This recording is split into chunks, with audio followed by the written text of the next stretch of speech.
Welcome back to the Lowvision Gamer. Today I'm talking about accessibility in the game Hogwarts Legacy. This video is going to be accompanied by my new blog. I'm also doing a blog post about this. Alright, so today we are going to be talking about Hogwarts Legacy and its praiseworthy efforts in making the game more accessible for players who are visually impaired. Before getting more into it, please take the time to read my previous blog post, which I talk about accessibility, what that means, and how game developers can make games more inclusive and accessible to those of us with visual impairments. Hogwarts Legacy, developed by Avalanche Software and published by Warner Bros. Gaming. Hogwarts Legacy is an action role-play game set in the world of Harry Potter. What sets it apart is the dedication that the developers have set forth to make the game inclusive and accessible to all players, including those of us who are visually impaired. Hogwarts Legacy has implemented a wide range of features to ensure an accessible gaming experience. Firstly, the game comes with a robust audio description system, providing those of us players with visual impairments the ability to fully immerse ourselves in the magical world. Additionally, the game includes a text-to-speech feature which reads aloud all in-game text, which includes dialogues, menus, and item descriptions, thus making it easier for those of us players with visual impairments to navigate and access crucial information. This game's developers' commitment to accessibility extends to its customizable user interface and its input options.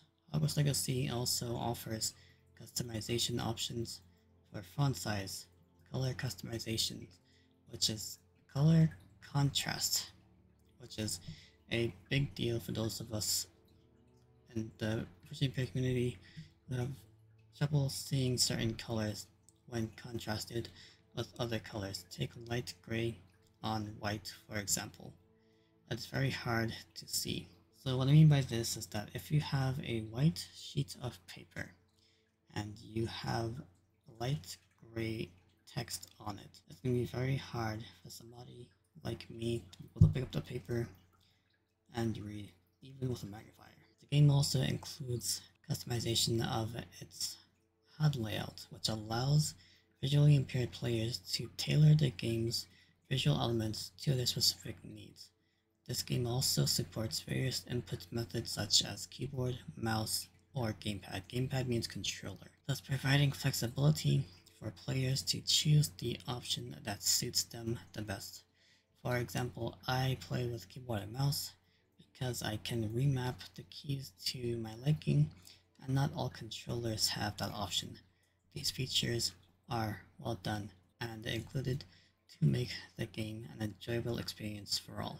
Now, taking a look at the menu, which I'm on right now, the first topic I talked about, the first feature I talked about was the menu reader and text-to-speech functionality. This is all baked into this one setting, the menu reader. If I bring it back down, menu reader. This menu reader will read out any text, any buttons you hover over, any dialogues, as well as any item description. So for example, if I come over here to the top, settings, outpost, quests, map.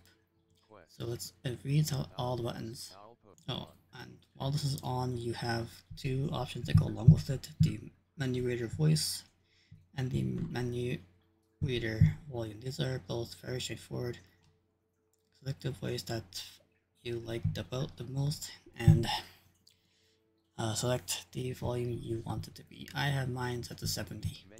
And now I'm turning it off so I'm not talking over it. When you scroll down, you will now come down to the next feature, which is font size. You have two options, the normal and then large. I have mine on large because it makes the text easier to see. Next one is the high contrast text. By turning this on, this background becomes darker so that the white text stands out more. This I usually have off. I don't need it.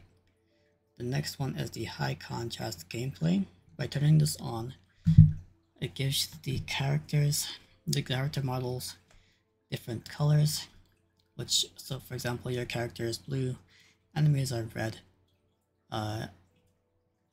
green means friendly characters, and yellow and white means interactables. The next feature is the customizable HUD. If you go onto HUD settings, you can change all of these settings to your liking. I have mine at default because the default works for me. And then the next option is to choose either keyboard or controller. I recommend if you're going to go with controller, go with an Xbox One controller because it's already pre-mapped and it's going to be easier for you to remap the buttons as you see fit. If you go with a third-party controller, you might have to download third-party software and then choose the mappings in the software and then match the game to the software mapping. So it's more complicated that way. Today I have a call to action for you. Let's spread the word and support Hogwarts Legacy's accessibility features and the developers for their hard work to make these features so amazing. Let's help to inspire other game developers to make an effort in prioritizing inclusivity in their video games so that together we can inspire game developers to make a gaming world that embraces diversity. Alright, thank you for watching. This is the Lowvision Gamer. I'm going to have this blog post as well as my Discord linked below. So feel free to give it a read, and if you have any questions, you can either comment it or join my Discord and we can talk on there. Have a great day. Thank you for watching. Like, comment, and subscribe.